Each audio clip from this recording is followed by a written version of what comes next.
Assalamualaikum warahmatullahi wabarakatuh.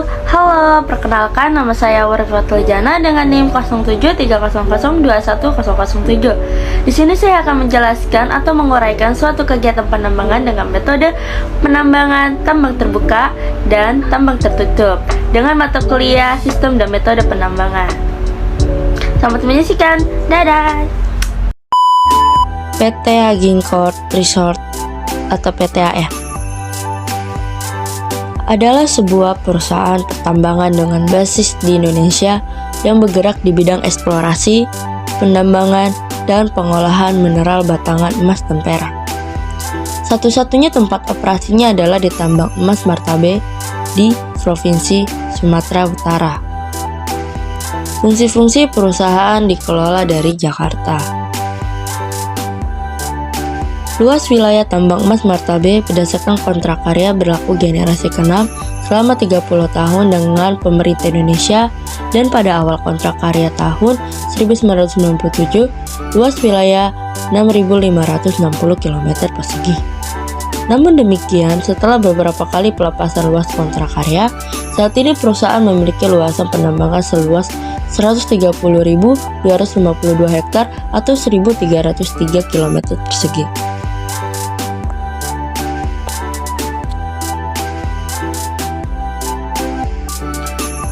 Area operasional berada di Kabupaten Tapanuli Selatan, Tapanuli Tengah, Tapanuli Utara, dan Mandailing Natal. Sumber daya mineral pertanggal 30 Juni 2020 mencapai 7,6 juta ons emas dan 66 juta ons perak.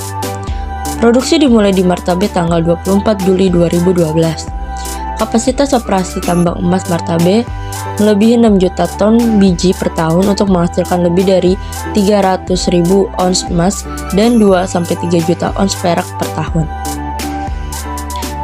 PTAR mempekerjakan lebih dari 3.000 karyawan dan kontraktor, di mana lebih dari 99% diantaranya adalah warga negara Indonesia, dan lebih dari 70% diantaranya direkrut dari penduduk setempat.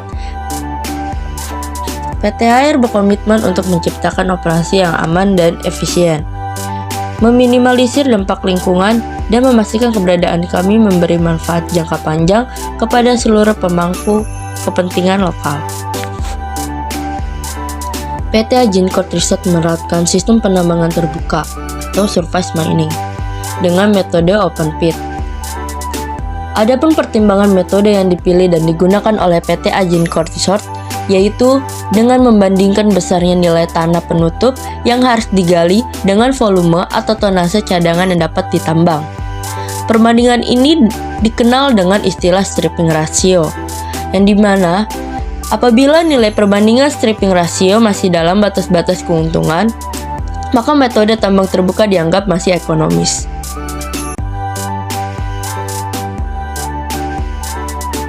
Aktivitas penambangan di PT Agincourt Resort dimulai dari pembersihan lahan atau land clearing. Adalah proses pembersihan lahan sebelum aktivitas penambangan dimulai. Setelah itu dilakukan pengupasan lapisan tanah penutup, yaitu pemindahan suatu lapisan tanah atau batuan yang berada di atas cadangan bahan galian, agar bahan galian tersebut menjadi tersingkap. Kemudian pembongkaran material yang meliputi dua tahapan, yaitu pengeboran atau drilling dan peledakan atau blasting. Hal ini bertujuan untuk membongkar bahan galian tersebut sehingga mempunyai ukuran atau fragmentasi sesuai yang diharapkan untuk mempermudah aktivitas selanjutnya. Aktivitas selanjutnya yaitu penggalian atau digging. Proses penggalian dilakukan dengan menggunakan alat gali atau shovel untuk menggali material hasil peledakan atau material lepas yang berupa biji atau batuan penutup. Biji atau batuan penutup yang sudah digali kemudian diangkut ke dalam alat angkut yang dikenal sebagai truk angkut tambang, yaitu dump truck. Setelah itu dilakukan pengisian oleh shovel, truk akan menuju ke tempat pembuangan yang telah ditentukan sesuai dengan materialnya. Jika truk mengangkut biji, material yang diangkut akan dibuang ke crusher biji atau stockpile biji. Selanjutnya, setelah proses penambangan selesai dilakukan, yaitu proses reklamasi. Reklamasi merupakan kegiatan untuk merehabilitasi kembali lingkungan yang rusak akibat penambangan. Reklamasi dilakukan dengan cara penanaman kembali atau penghijauan suatu kawasan. Reklamasi perlu dilakukan karena penambangan dapat mengubah lingkungan fisika, kimia, dan biologi, seperti bentuk lahan dan kondisi tanah, kualitas dan aliran air, debu, getaran, pola vegetasi, dan habitat fauna, dan lain sebagainya.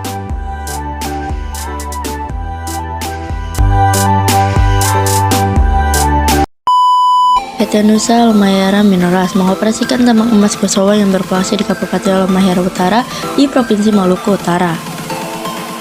PT NHM secara mayoritas atau sebanyak 75% sahamnya dimiliki oleh PT Indotan Halmahera Bangkit dan 25% sisanya dimiliki oleh PT Anika Tambang Tbk atau Antam.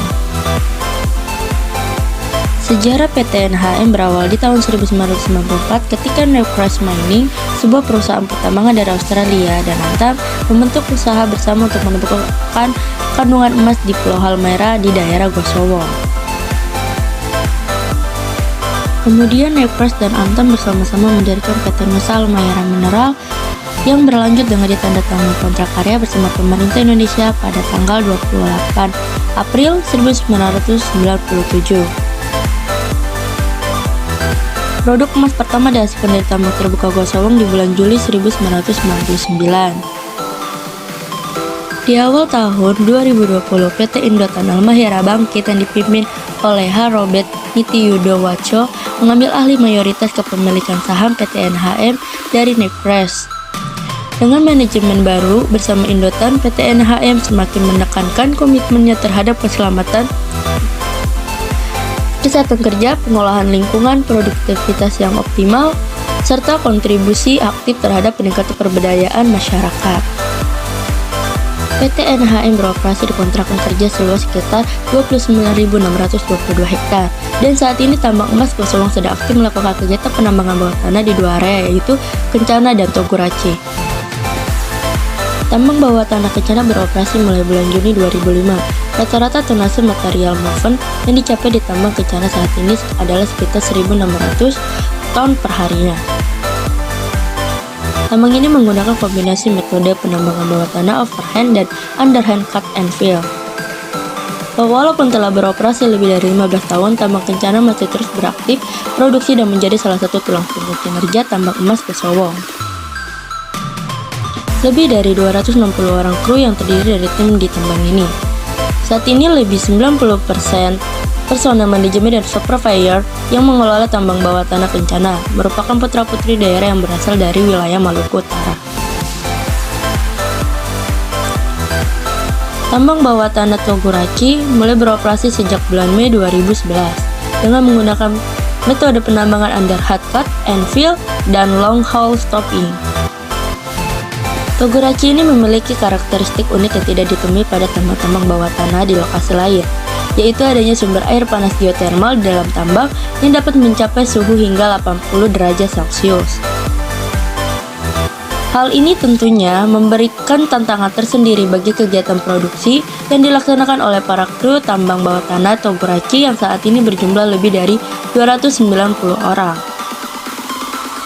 Strategi yang dilakukan untuk mengeliminasi dampak kehadiran air panas ini agar kegiatan penambangan bisa berlangsung lancar dan selamat adalah dengan menggunakan active breathing system yang dilengkapi 20 unit borehole. Selain itu, Toguraci telah dilengkapi dengan fasilitas chiller yang berfungsi mengalirkan udara dingin untuk menurunkan temperatur tinggi di area produksi yang diakibatkan adanya aliran air panas tersebut. Biji mineral yang dihasilkan dari kedua tambang bawah tanah tersebut dikirim ke fasilitas pabrik pengolahan yang memiliki kapasitas pengolahan hingga 800.000 dry metric ton per tahun. Melalui proses fasilitas ini, produk akhir membentuk lantakan yang disebut dengan door bullion yang dihasilkan dan kemudian dikapalkan ke fasilitas pemurnian di luar site untuk diolah menjadi produk-produk emas berkadar murni sebelum dipasarkan untuk memenuhi kebutuhan emas dunia.